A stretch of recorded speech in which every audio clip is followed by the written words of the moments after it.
O nome da nossa conversa de hoje é Quem Te Disse Isso? E por que eu escolhi esse título? Existe um livro que eu li há algum tempo que se chama O Ciclo da Autossabotagem. Eu não sei quantos já leram esse livro. Já leram? Alguém já leu? Já? É um livro ótimo que fala sobre como os nossos hábitos dentro de casa, na nossa família, podem ser repetidos quando a gente casa.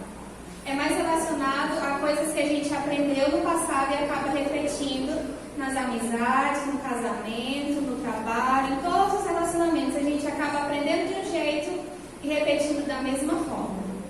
Só pode passar, irmãos? Vai. Deixa eu ver se está dando para enxergar. Está dando para enxergar a letra? Ali eu não estou enxergando muito bem, mas vamos lá. Eu pensei, todos nós já sabemos o que é família. Todos nós já sabemos a função de pai e de mãe, nós sabemos. E se nós não sabemos, nós temos o dever de buscar no maior manual que existe, que é a Bíblia, porque aqui tem ensinando sobre família, sobre maternidade, paternidade, relacionamento com irmãos, relacionamento com Deus.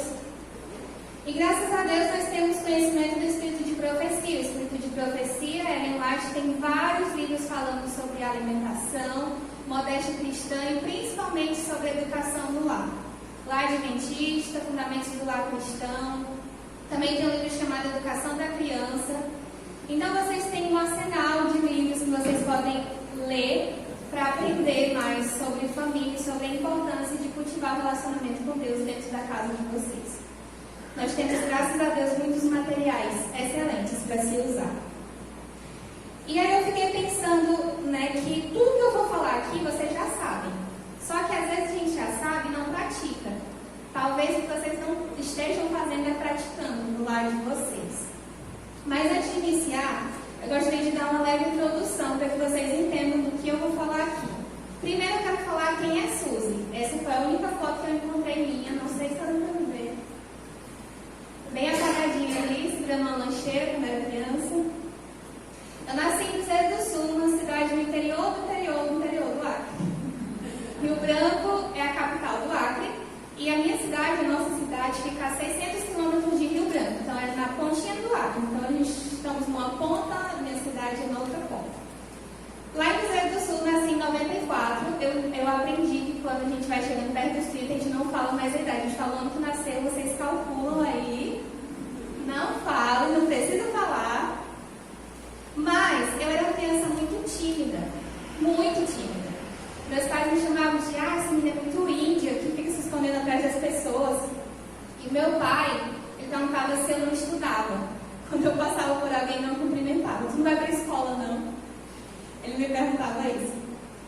E aí eu ficava pensando, poxa, não é porque eu não queira falar, não é porque eu sou mal educada, é porque eu sou muito tímida mesmo. Eu tinha vergonha de dar bom dia, boa tarde, boa noite para alguém. A mãe está ali, ela pode comprovar que sim. E eu era muito tímida, muito acanhada. Evitava por tudo estar à frente, E que ironia, eu estou aqui falando com um monte de gente, vencendo esse medo. E aí vocês me perguntam, acabou o medo? Não acabou. Agora há pouco a mãe disse, tu falou que estava nervosa para pregar. Eu ainda estou nervosa, só que a gente finge, Somos duas atrizes. Eu sou muito atriz, eu não sou segura não, eu sou atriz. Mas aí, eu fiquei pensando, como que isso mudou? E eu escolhi 3 coisas para falar para vocês. A primeira é pela graça de Deus, que é porque é só por Deus que a gente consegue mudar e ser alguém melhor. A segunda é força de vontade, porque eu não desisti na minha primeira pregação, que foi um fiasco, foi horrível a minha primeira pregação. Durou 10 minutos e eu só li o que estava no papel. Quando acabou, eu disse, amém, irmãos, vamos para casa. E aí eu nunca esqueci, quando eu fui cumprimentar o irmão na porta, ele disse assim, muito obrigado pela sua pregação, só que não deu nem tempo eu sentar. E já acabou. Aí eu disse, obrigada, irmão, é muito sem graça. Eu disse, meu Deus, é uma decepção para aquelas pessoas. Mas só que eu não desisti. Eu não desisti e continuei lutando, Estou lutando ainda. E a terceira coisa que eu consigo dizer para vocês que mudou tudo foi uma coisa chamada Clube de Desbravadores, que eu entrei quando eu tinha 13 anos. E aí os meus diretores sempre me colocavam para pregar. Eu dizia, meu Deus, será que eles não enxergam o que todo mundo enxerga? Porque é só quando misericórdia, né? Mas hoje eu agradeço pelo incentivo que eles me davam. Eles diziam, Suzy, vai lá na frente anunciar o hino. Era mesmo que dar uma facada na barriga. Porque eu tinha muito medo de ficar me ensaiando na minha mente, sabe? Só aquela frase. Chegava lá e falava coisa nada a ver. Dizia, meu pai, só a misericórdia de Deus. E aí, continuando, né? Perseverando na pregação, consegui vencer isso. E aí, dessa união do meu pai e da minha mãe, nascemos nós 4. Parece que eu sou a mais nova, né? Mas assim, eu pareço muito com meus irmãos. Não sei se dá pra perceber que eu pareço muito com eles. Vocês só não me confundem com eles porque eu sou da metade do tamanho deles. E eu sou mulher, porque se colocar cabelo grande neles, fica a Suzy toda. E aí eu imagino a decepção da minha mãe, né? Porque a minha mãe carregou os 4 por 9 meses na barriga e nasceram tudo com a cara do meu pai. Ninguém parece com a minha mãe. Eu pareço com a minha mãe só no tamanho. Só isso, né? Um pouquinho do nosso jeito também. E aí, pode continuar, irmão. Conheci o Eric em 2009. Faz muito tempo. Esse ano nós fazemos 12 anos de relacionamento. E há 4 anos, quase 4 anos, nós casamos. Mas por que eu estou falando isso tudo? Pode passar. Por que eu estou falando isso tudo? Preparando essa palestra, essa conversa para vocês, eu fiquei pensando como a formação da nossa família, a nossa nova família, ela pode ser influenciada pela nossa antiga família. Como que a minha primeira família, aquela família do meu pai, da minha mãe, dos meus irmãos, pode influenciar na formação da família que eu estou construindo. E eu não quero que vocês pensem que essa palestra é só para a esposa, é para a família inteira. Porque isso acaba influenciando o nosso comportamento só não dentro do casamento, não só dentro do casamento, mas também em relacionamentos futuros, amizade, trabalho e tudo que vocês imaginarem. E aí eu fiquei pensando nas crenças que nós muitas vezes tomamos como verdade dentro da nossa casa e acabamos repetindo, porque se eu aprendi assim, vai ser assim para sempre. E não é. E aí eu pensei de 5 coisas, pode passar, irmão, 5 crenças que nós tomamos como verdade, relacionando a 5 temas, que muitas vezes nós acreditamos, repetimos, e vai ser assim, ponto final. Eu estou aqui para dizer que muitas coisas não são assim. E que nós acabamos repetindo comportamentos que são autodestrutivos e que são destrutivos para outras pessoas, para o nosso esposo, para os nossos filhos, para quem convive com a gente nessa nova família. E a primeira, ela está relacionada a problemas. Às vezes o problema é muito pequeno e a gente acaba engrandecendo esse problema e deixando para lá. Nós achamos que o problema, muitas vezes ele pode ser empurrado para debaixo do tapete. E eu falava muito isso. Quando eu consultava um paciente, eu dizia, o problema ele pode ir para debaixo do tapete, a gente não vê esse problema, mas ele não sai de lá de baixo enquanto a gente não resolve. Nós somos ótimos em deixar problemas para lá. E a gente acaba pensando que esses problemas eles vão se resolver sozinhos. E o problema inicial, às vezes, é muito pequeno, só que ele vai acumulando, ele vai aumentando, vira uma bola de neve, ninguém resolve.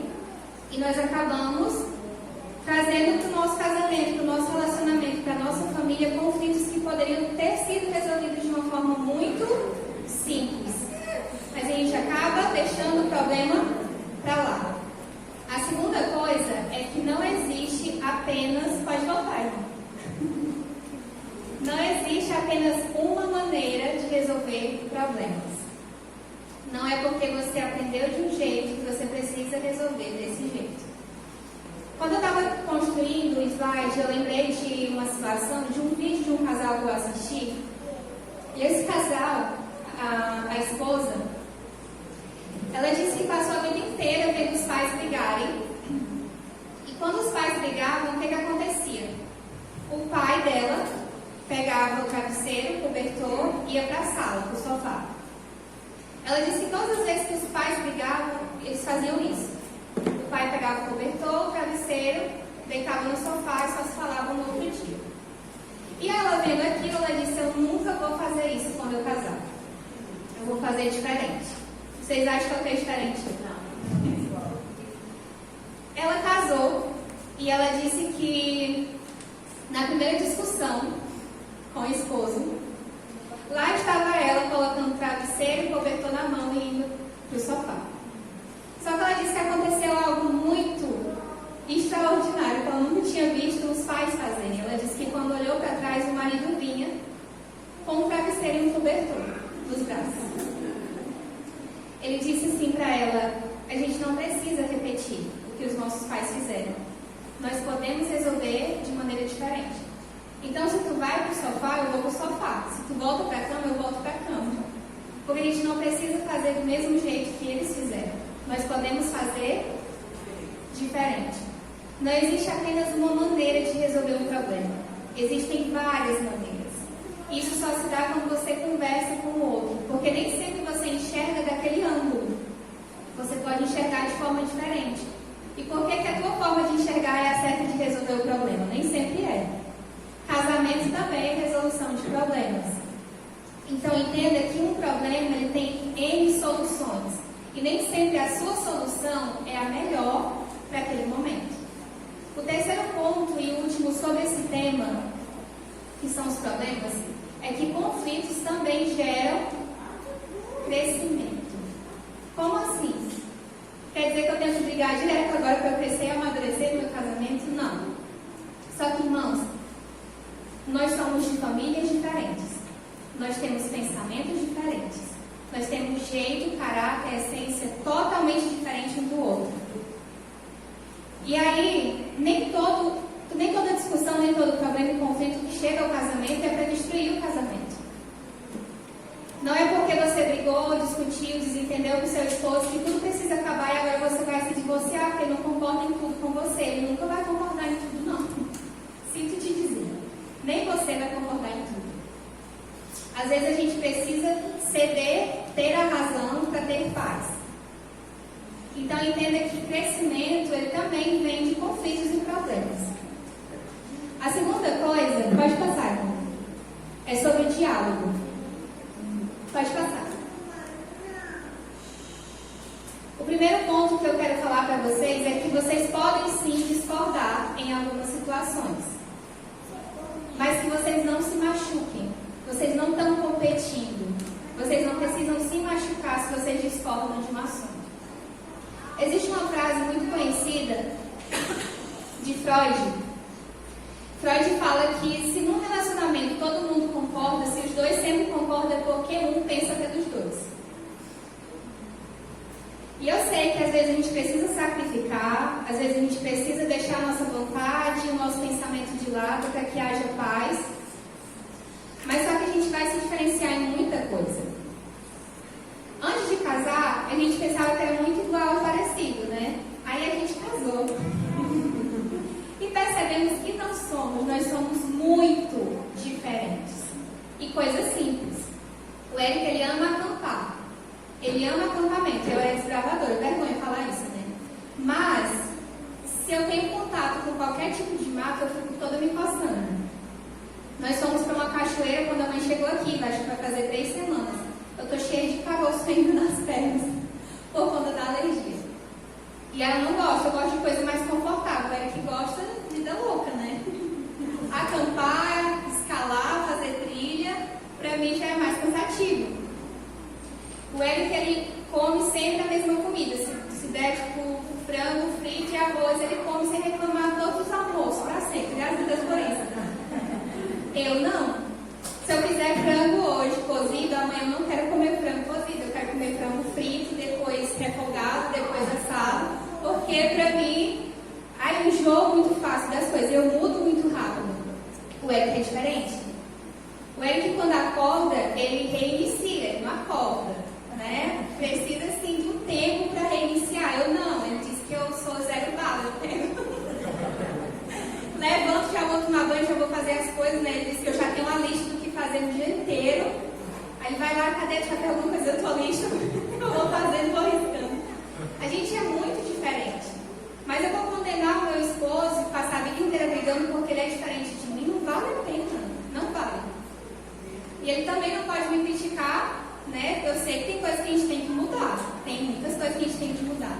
Mas cada um de nós possui uma essência diferente. Então eu não posso passar a vida inteira lutando para que o outro seja da forma que eu quero que ele seja. Por isso existe a conversa e o diálogo. O segundo ponto, cônjuge não adivinha pensamento. Vamos repetir? Cônjuge não Aí muitas vezes a gente briga, né? Aí fala assim, mas é porque eu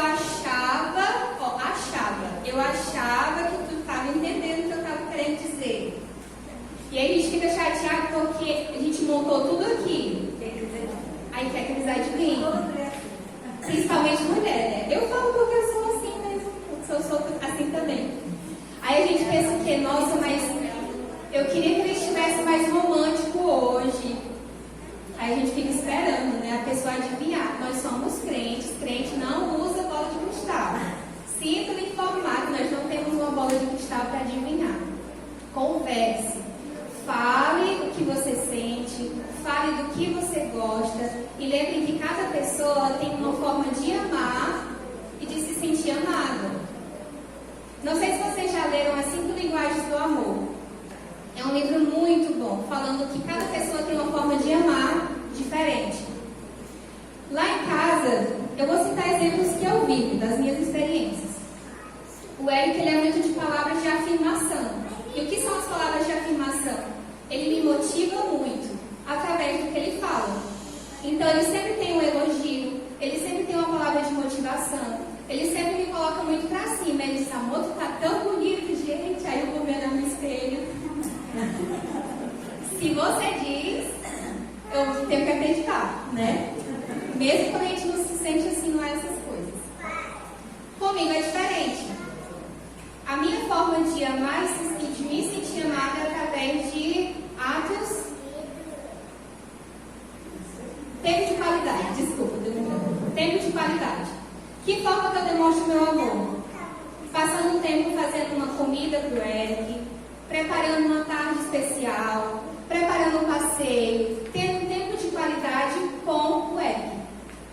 E aí, se eu esquecer que a forma que ele se sente amado são palavras de motivação, eu vou parar de motivar ele e vou querer que ele se sinta amado tirando tempo para ele, quando na verdade ele só queria ouvir uma palavra de motivação e de afirmação. A forma que você se sente amado é diferente da forma que o seu esposo, sua esposa, os seus filhos se sentem amados. Então converse. Não dá para adivinhar pensamento. E o terceiro ponto é que sem comunicação não existe intimidade. E quando eu falo isso, eu não falo só entre o casal. Eu falo com os filhos, porque às vezes você é um estranho dentro de casa, né? Os pais e os filhos são estranhos, ninguém se vê. Todo mundo se vê só quando o Wi-Fi acaba, né? Desliga, o Wi-Fi dá problema, todo mundo sai dos seus quartos, cada um sai dos seus quartos para saber o que aconteceu. A internet volta e todo mundo volta para os seus quartos. Ninguém se comunica mais. E às vezes o teu filho está passando por algo e você nem sabe, porque ele está mais tempo trancado sozinho do que conversando com você. Então, filhos, se abram, mas pais, deem liberdade para os seus filhos se abrirem para vocês. Conversem, não deixem de conversar. O terceiro ponto dos 5 que eu trouxe para conversar com vocês, pode passar, irmão. É zelo. O que é zelo? Cuidado. Cuidar. E eu achei uma coisa muito interessante. Quando eu estava fazendo o slide, eu estava pesquisando sobre algumas palestras de família, sobre casamento. E aí existe uma pesquisa que eu não sabia, apontando os 10 principais motivos de divórcio.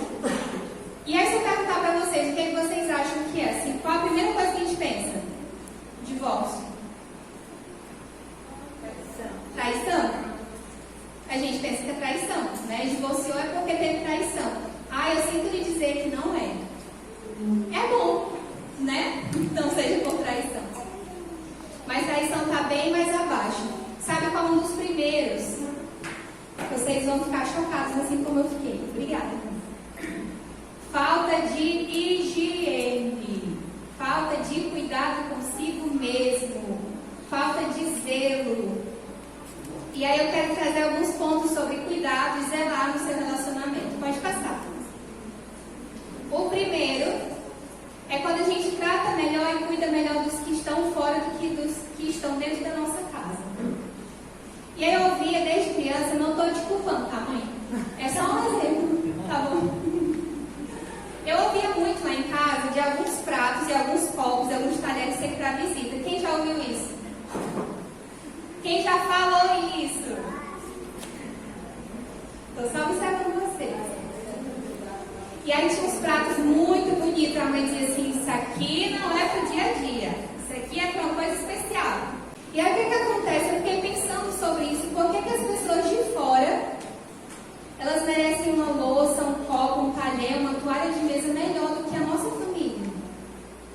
Por que aquela toalha de mesa é usada para um tio chato que vem lá de longe, que vem só se prometer, a tia que vem perguntar dos namoradinhos, né, para quem não casou ainda? Por que aquela toalha bonita é usada para quem não tem muito a ver com a nossa vida e as pessoas que estão dentro do nosso lar tem que pegar o talher que está queimado atrás, né? Ah, em casa, queimado os talheres. É o que a gente é diferente. Eu deixo o talher no fogo, o Eric vai lá tirar. Queima tudo. Mas por que as coisas especiais são colocadas para as pessoas que estão de fora, não para de fato, para quem é especial, né?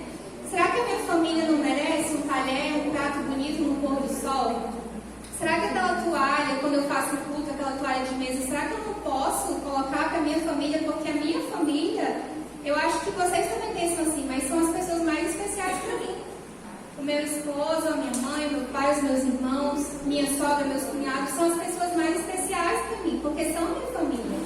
Por que alguém lá de fora, que não luta as minhas lutas, que não sabe o que está passando, por que eu separo o que é bom e especial para essas pessoas, e não para quem está morando comigo dentro de casa? Outra coisa, grito.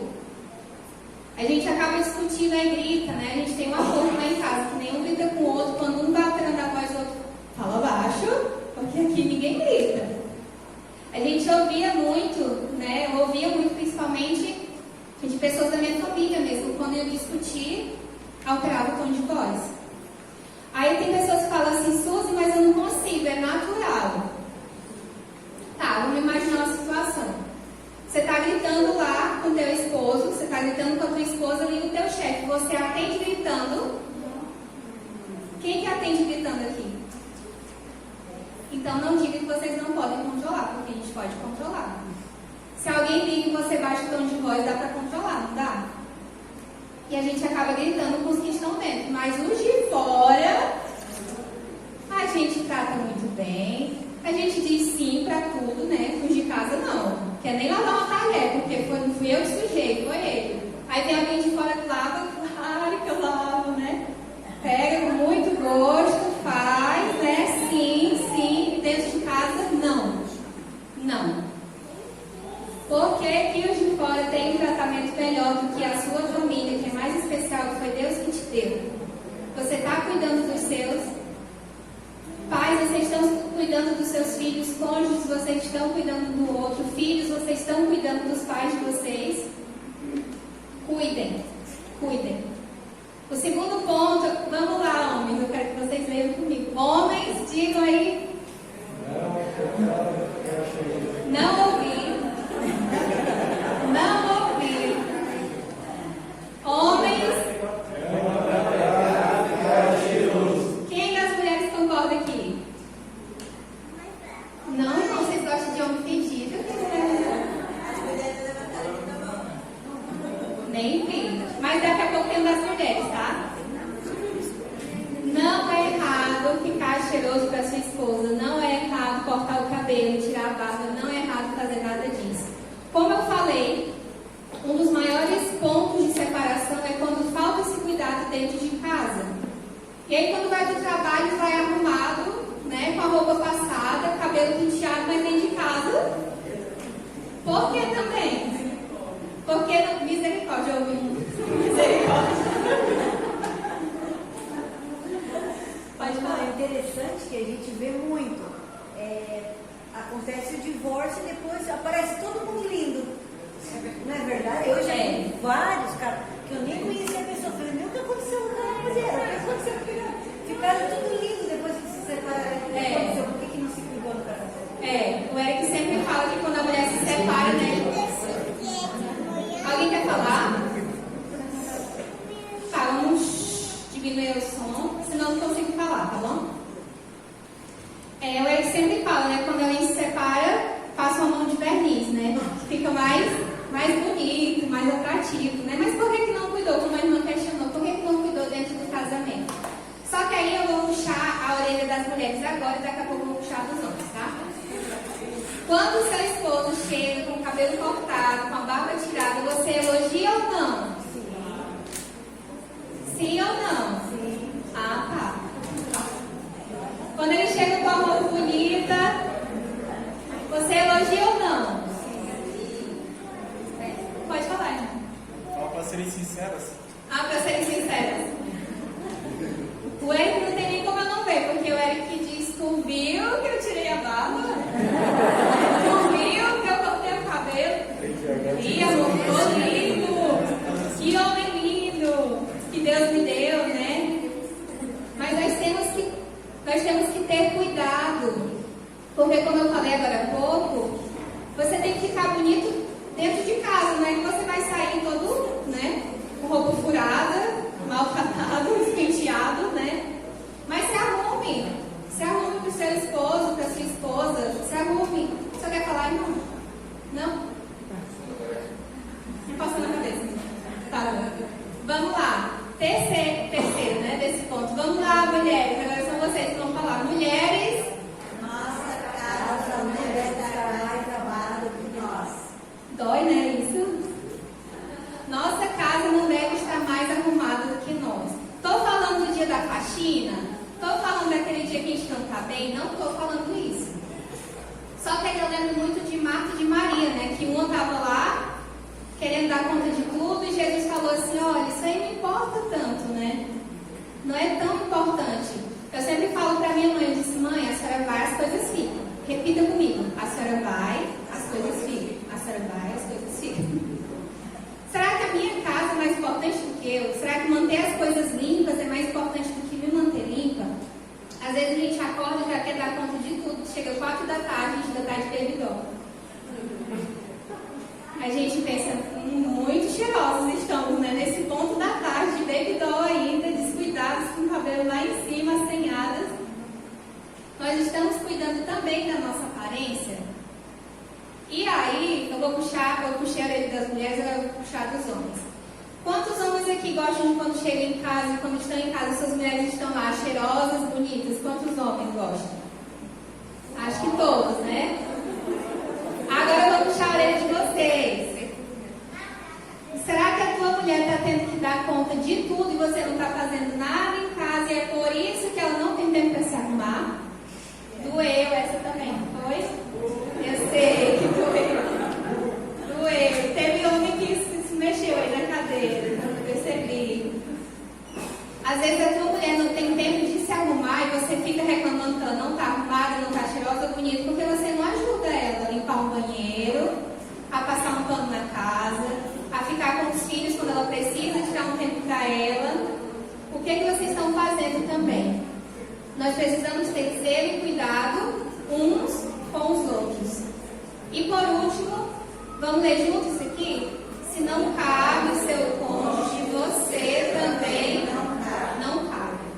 Ah, mas agora eu não tenho mais liberdade de sair com as minhas amigas, eu não tenho mais liberdade de jogar aquele futebol. Eu não estou falando de liberdade, eu não estou falando que quando você casa, quando você está no relacionamento, você tem que deixar de viver.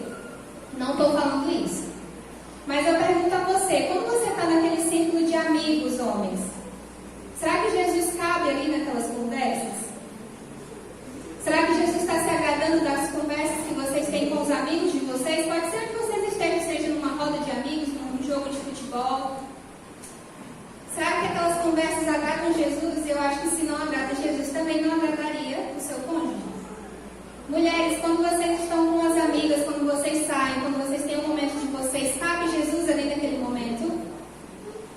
Se cabe, eu acho que cabe o seu cônjuge. Se não, vocês já sabem a resposta, né?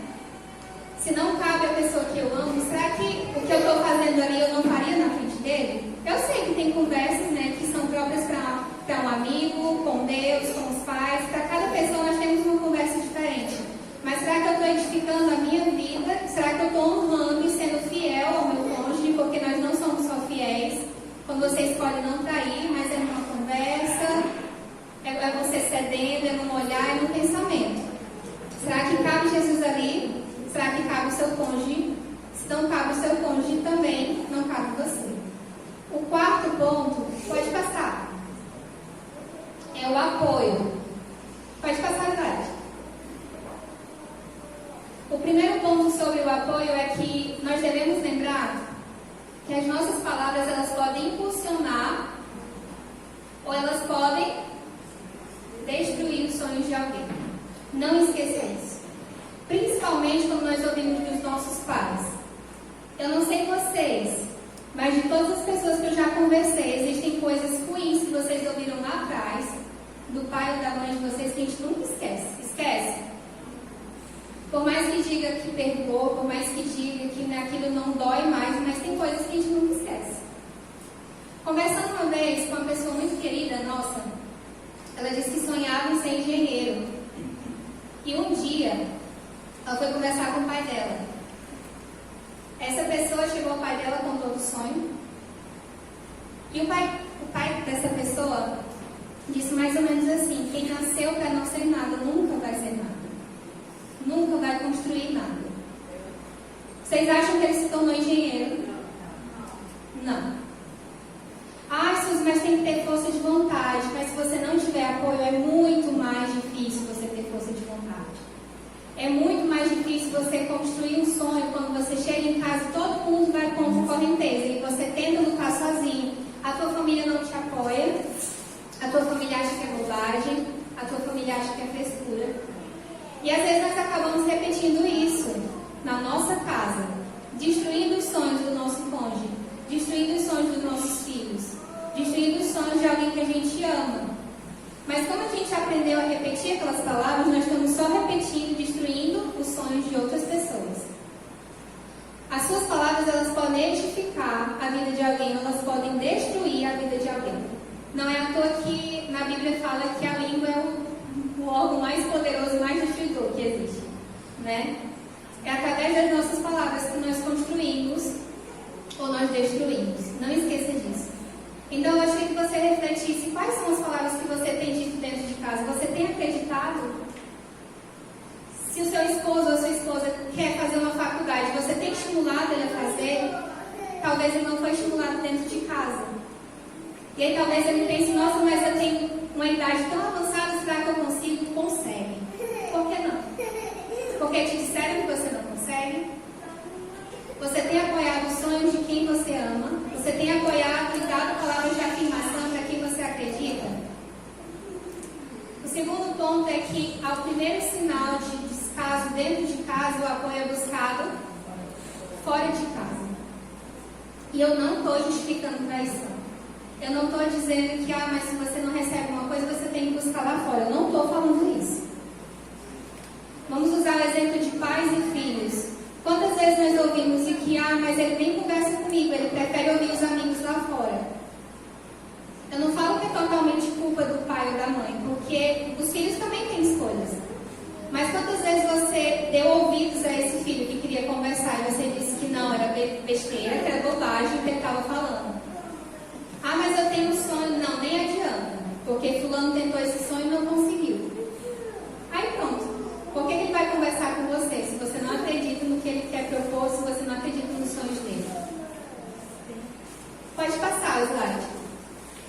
E por último, sobre a falta de apoio, ela gera 3 coisas. Ela gera muita coisa, mas eu trouxe 3 coisas apenas para falar com vocês. Ela gera filhos inseguros. É nítido, quem não teve apoio dentro de casa, os pais não acreditaram. A pessoa é muito insegura com os sonhos e consigo. Ela acaba tirando dela todo o mérito, porque ela diz: mas eu sou burra, mas eu não consigo. Eu não sei se vocês conhecem alguém assim ou se vocês falam isso. Você acaba já perdendo a batalha sem antes de entrar no campo de batalha de fato, sem antes tentar.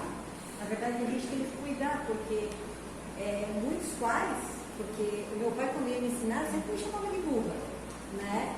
E aí a gente acha que eu tenho essa insegurança, né? Nunca vou conseguir aprender, né? Falava, não tinha paciência, né? E eu digo, às vezes a gente também tem que cuidar para não, como você diz, a gente traz isso da infância, não repetir, né? Então a gente não deve repetir, porque eu conheço histórias, que você colocou a história ali de um menino que queria ser engenheiro, e porque o pai amaldiçoou ele, né? Porque quando a gente fala a palavra de um, a gente amaldiçoou o filho, né? Ou a gente pode amaldiçoar, a gente pode abençoar. E eu conheci histórias de pessoas sem condição nenhuma, mas o pai sempre falava, mesmo não tendo nenhuma condição, meu filho, você vai ser um doutor. E a pessoa, ela conseguiu ser um doutor. Então, porque o pai abençoou. Então, é muito forte, né? Assim, a Bíblia traz então nós temos que cuidar, que às vezes a gente acaba, né? Ah, você é um burro, não aprende nada. A gente vê muito isso, né? E a gente também passou talvez por isso também, né? E acaba reproduzindo. Sim. O que acontece muito vai comparar os filhos, né? Isso. Se a família teve tudo isso, meu irmão é mais esperto, ele é mais tranquilo, é mais tudo pra família. Meu irmão é mais sensato e ele não é. Aí vai acabando que o filho que maior filho vai crescendo com isso. Acho que tem preferência, né? Aí quando tem oportunidade, fala assim, não sou capaz. Meu pai já falou que eu sou capaz disso. Né? Sim. Falando ainda sobre os 10 motivos de divórcio, eu lembro muito bem que o quarto maior motivo, era comparação, é justamente o que você falou. Comparar os nossos relacionamentos. Comparar porque o esposo de fulano ou ciclana trata ela melhor do que o meu. Então é melhor o casamento do outro, não o meu. E aí você entra na rede social, tem casal lá com uma foto extraordinária. Você vê o teu dia e vê que tu discutiu com o teu esposo e tu acha que o teu relacionamento com o teu esposo não serve, não é bom. É o relacionamento de quem está aparentando ter um relacionamento perfeito, mas não existe relacionamento perfeito. E a gente acaba repetindo muitas vezes sem perceber. Às vezes quando o filho se machuca também a gente quer sanar a dor, né? E aí o filho machuca, tá ali sangrando e a gente fala, não foi nada não. Gente, foi. Machucou, às vezes uma pelezinha que está saindo da unha dói, por que o machucado que está sangrando da criança não foi nada não? Não foi nada não, foi. Foi, para ela foi, né? Então assim, existem momentos...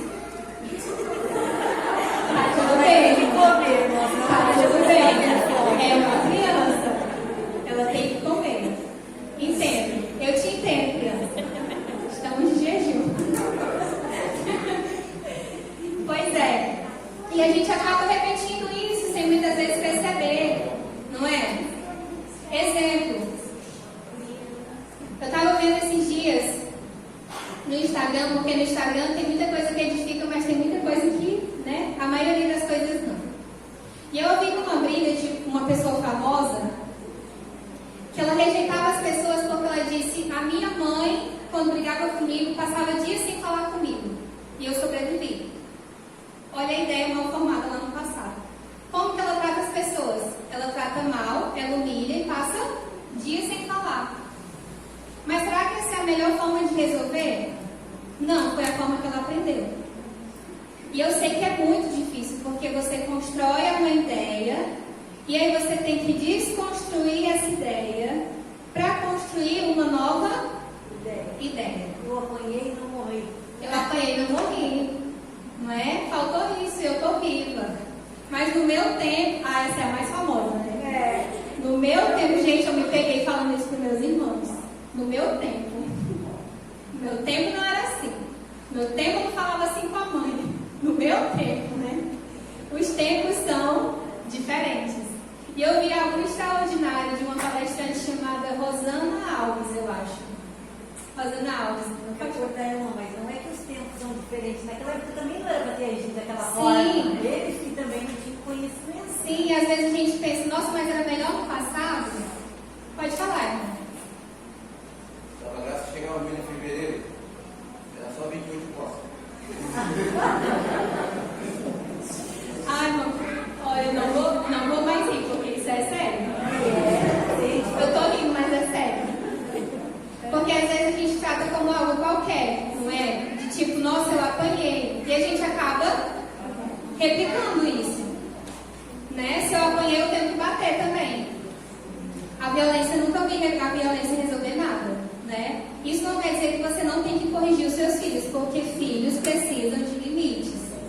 Se eu não colocar limite no meu filho hoje, amanhã alguém na vida lá fora, ele vai ter que aprender que existem limites. Né? Mas volta um pouquinho. Isso. O medo de arriscar. Não sei se vocês sentem isso. Eu sinto isso E eu me vejo muitas vezes com medo de tentar algo novo, porque aquilo que é velho traz muita segurança pra gente. E aí eu passo a vida inteira no emprego que não me faz bem, porque eu tenho medo de arriscar e trocar para algo que realmente me faça bem. Conheci uma pessoa que fez medicina porque os pais queriam que ela fizesse. Quando na verdade ela queria empreender. Ela queria ter o próprio negócio. E uma das coisas que eu ouvi foi que não, eu vou ter que esperar muito tempo até que meus pais aceitem a ideia que eu tenho que empreender, que eu gosto de fazer outra coisa, não medicina. E a gente tem um medo muito grande de arriscar. E o medo faz bem, o medo ou ele vai te impulsionar ou ele vai te paralisar. Eu tive medo de vir aqui à frente estar conversando com vocês. Mas esse medo não paralisou a ponto de eu dizer, não vou mais fazer a palestra porque eu estou com medo. Mas muitas vezes esse medo acaba te travando, porque até eu chegar aqui, muitas vezes eu decidi ficar aí sentada e dizer que não, realmente não ia dar. Aí eu inventava toda desculpa. Estava doente, não estava bem naquele dia, tinha outro compromisso, porque eu fugia de arriscar. E às vezes nessa arriscada que você dá, nesse impulso que você tem de tentar algo novo, é aí que você descobre a felicidade. É aí que você encontra algo que você gostaria de fazer há muito tempo, mas você teve medo por muito tempo. E esse ano, eu estava até conversando com ele sobre isso. A gente perguntando, né, qual o nosso maior medo? Não sei se você tem um medo que você considere maior. Eu acho que o meu maior medo, o primeiro, eu vou falar de dois. O primeiro é perder alguém que a gente ama. Eu acho que isso é, né, todo mundo sente esse medo de perder alguém que ama. Mas o segundo medo que eu tenho é de chegar numa certa idade, olhar para trás e pensar, poxa, eu poderia ter feito diferente, mas eu tive medo. Eu poderia ter arriscado e daria certo, mas eu passei muito tempo pensando que não ia dar. Eu poderia ter feito diferente, mas eu decidi não fazer. Eu perdi 5, 10 anos da minha vida porque eu tive medo. E às vezes nós temos esse medo de arriscar e de tentar algo novo porque a gente ouviu lá atrás que se tentasse algo novo não ia dar certo. Porque eu tentei e não deu certo. E é aqui que eu gostaria de falar algo para vocês. Não é porque uma fase está ruim na tua vida que vai ser sempre assim. E outra coisa, não é porque foi difícil para você que tem que ser difícil para todo mundo. Vou dar um exemplo, a amamentação. Eu ouço muito isso de mães. A minha maneira de amamentar foi diferente, foi muito difícil, foi um momento crítico para mim. Só que para outra mãe foi a melhor coisa do mundo. Aí você acaba dizendo para aquela mãe que ainda nem teve bebê, que a amamentação vai ser a pior fase da vida dela. Por quê? Porque a minha foi difícil, então a sua também tem que ser. E não é assim.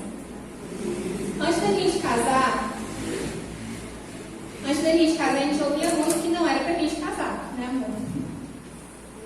Vocês vão casar sendo tão novos assim, mas tem certeza, porque casamento não é essas coisas que vocês pensam que é. E a gente parece que não tem autoridade para falar nada de casamento, né? Porque no primeiro ano a gente ouvia, mas estão casados há 1 ano só. Ainda não chegou na fase pior. A gente está tentando entender onde que é a fase pior. Porque era no 2º ano, era no 3º, vamos para o 4º. E eu sei que não existe casamento perfeito. O meu não é. Nem se mudam. Não é. Mas assim, as pessoas que falavam, se você olhasse para o casamento dessas pessoas, você via que não era algo tão feliz. E que elas tinham se decepcionado com o casamento delas. Mas é o casamento e o que elas viveram. Não é porque elas viveram coisas ruins que a sua vida vai ser ruim. E não é porque você está passando uma fase ruim que todo mundo vai viver isso de maneira ruim. Mas a faculdade pode ser bênção para alguém, pode ser maldição, pode ser coisa ruim para outras pessoas. Mas o casamento pode ser bom para algumas pessoas e para outras pessoas não ter sido tão bom assim. Mas não rotule a fase que você está passando, achando que todo mundo tem que passar por aquilo, ou acabando jogando palavras de destruição na vida de alguém, dizendo que se foi ruim para você, vai ser ruim para ela. Não é assim.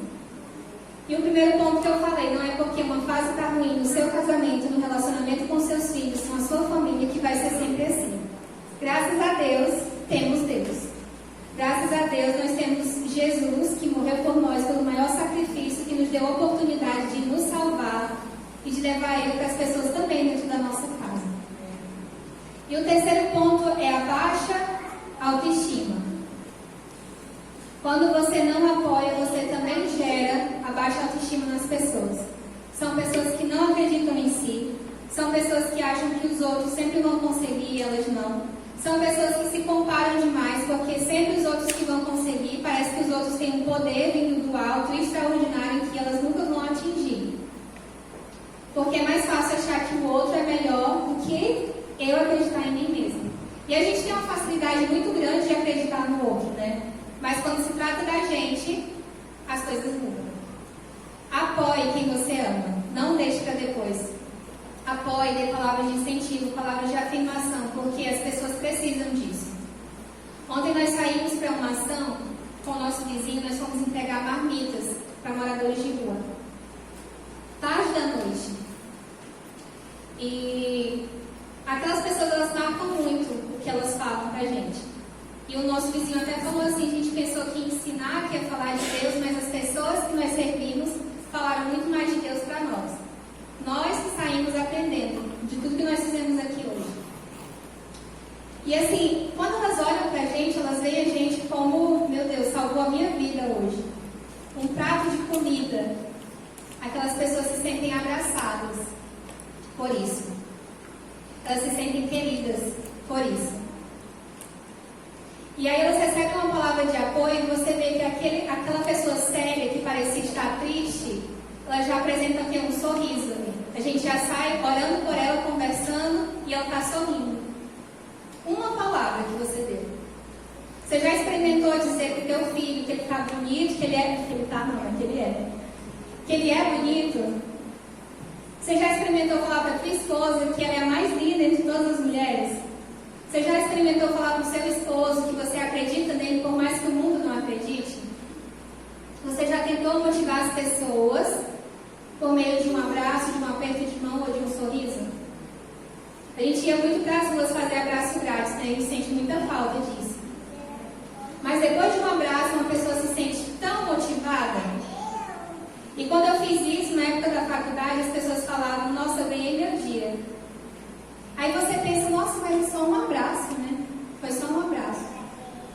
A gente não sabe há quanto tempo aquela pessoa não recebe um abraço. A gente não sabe há quanto tempo aquela pessoa não recebe uma palavra de motivação dentro de casa. Então, não seja tardio em dar uma palavra de motivação. Aqui dentro da igreja também. Porque tem pessoas aqui dentro da igreja que não tem uma família para apoiar. E se você não apoia, se você trata com descaso, como eu falei na frase anterior, quando ela recebe isso lá fora, ela sai. Ah, mas nós estamos na igreja por Jesus. Estamos, mas o apoio, a recepção, o calor daqui de dentro influencia totalmente para que a pessoa permaneça aqui dentro. Então não deixe de apoiar os que estão aqui, os que estão no seu lar, os que estão lá fora também. E por último, pode passar, irmão. É sobre amor. Pode passar o último slide. E eu gostaria de te dizer que se te ensinaram que amor maltrata, humilha ou trai, te ensinaram errado. Porque o amor, o verdadeiro amor, ele lança fora todo medo. Eu já ouvi tantas histórias de pessoas que crescem apanhando, que crescem rejeitadas, sofrendo abuso, e quando elas vão para o mundo, que elas têm que viver, entrar no casamento, muitas vezes o pai que batia agora é transferido essa figura de autoridade, de violência para o esposo. Aí, às vezes a pessoa se pergunta, mas por que eu só me relaciono com caras que me violentam, que me batem, que me maltratam? Às vezes é o amor que ela entendeu lá atrás, mas isso não é amor. Isso não é amor. Se te ensinaram que amor maltrata, trai, humilha, se te ensinaram que para amar você não tem que apoiar e você nem precisa dizer que ama, isso não é amor. Jesus te criou para ser amado, para ser amada. Jesus não te criou para receber pouco ou migalhas. Jesus te formou desde lá do ventre da sua mãe. Será que você merece tão pouco? Será que você morreu? Será que Deus morreu, Jesus morreu por nós na cruz para que nós merecêssemos tão pouco? E às vezes a gente acaba aceitando tão pouco migalhas de afeto. Porque lá atrás nós recebemos migalhas também. A gente acaba achando que hoje a gente tem que aguentar tudo, traição, violência, maus tratos, humilhação, porque é isso que a gente merece. Ninguém merece isso. Entenda que o verdadeiro amor, ele lança fora todo medo.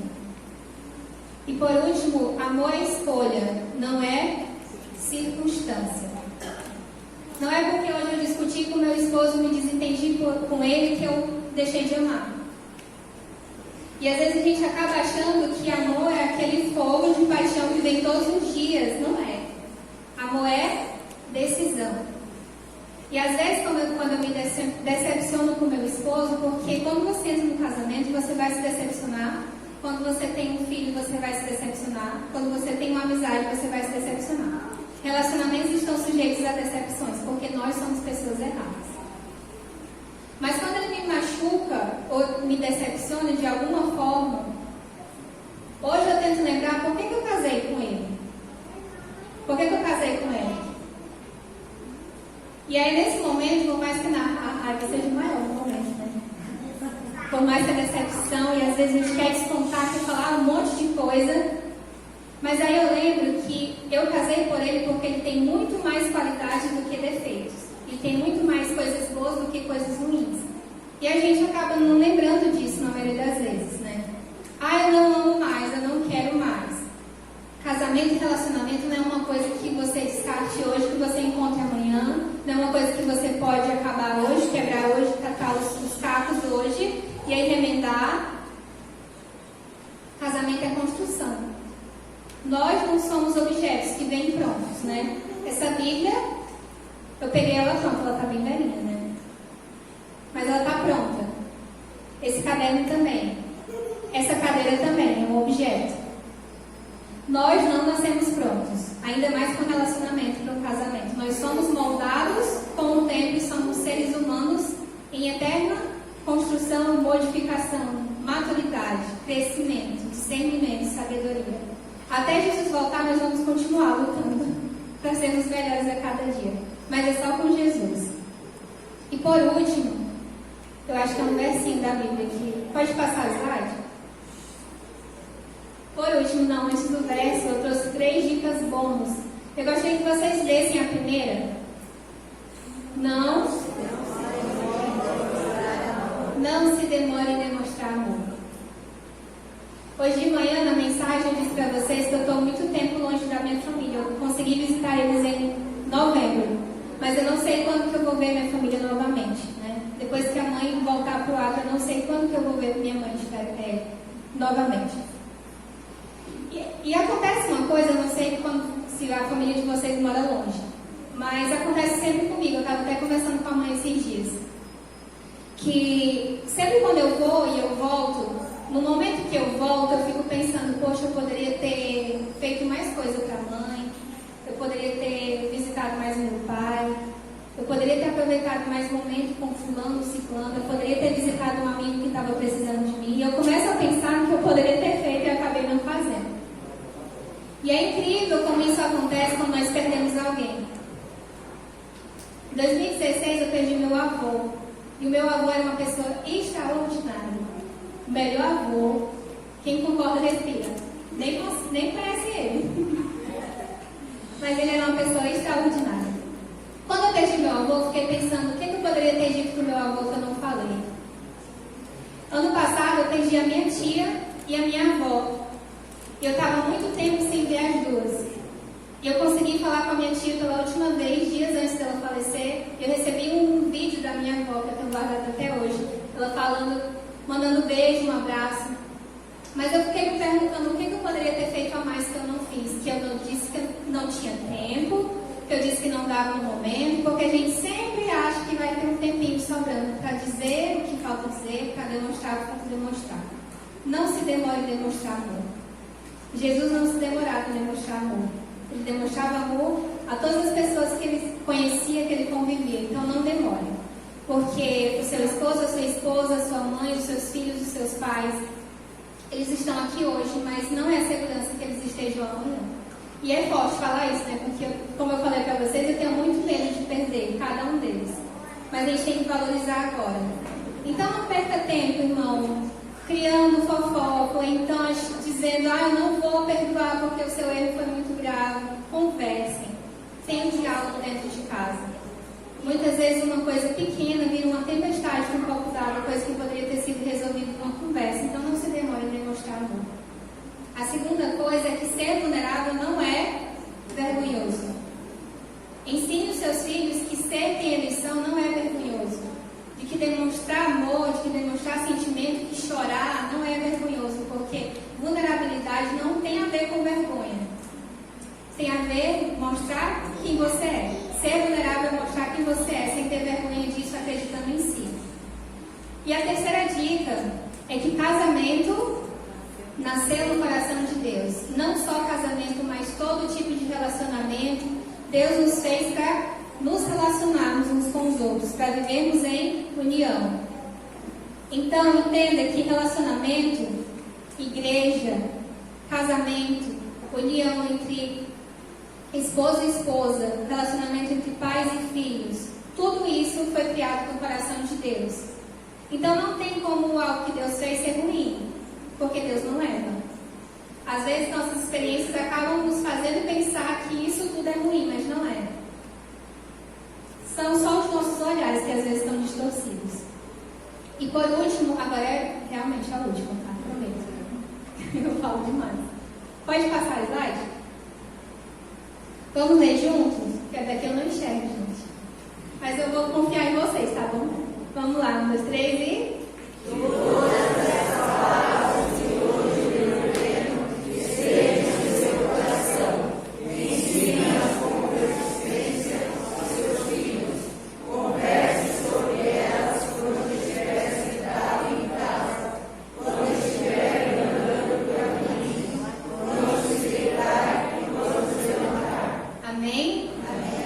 Quando deitar, quando levantar, quando estiver caminhando, quando estiver parado.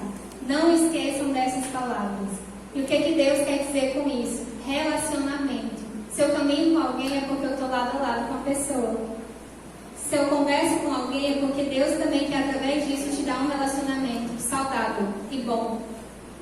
Que essas palavras que Deus te fala todos os dias, que você está aprendendo durante esses 10 dias de oração, sirvam para você entender que elas devem ser repartidas. Então, que a partir de hoje, entendendo que vocês aprenderam um pouquinho sobre hábitos que nós acabamos repetindo que são destrutivos, eu espero de todo o coração que vocês comecem a avaliar, será que o meu comportamento é meu mesmo ou eu estou só repetindo algo que eu aprendi? E que você entenda que Deus ele pode moldar cada um de nós. Existem coisas que em mim precisam mudar, com certeza precisam mudar, porque eu entendi de uma forma, aprendi de uma forma e muitas vezes eu estou replicando isso. Com meu esposo, com a minha mãe, nos meus relacionamentos, no meu trabalho. Mas entendo que Deus, Ele é o oleiro, nós somos um vaso. Então Ele pode quebrantar esse vaso, Ele pode refazer o vaso, Ele pode construir novamente. Assim acontece com os nossos relacionamentos. Que Deus abençoe cada um de vocês e cada uma dessas famílias representadas aqui.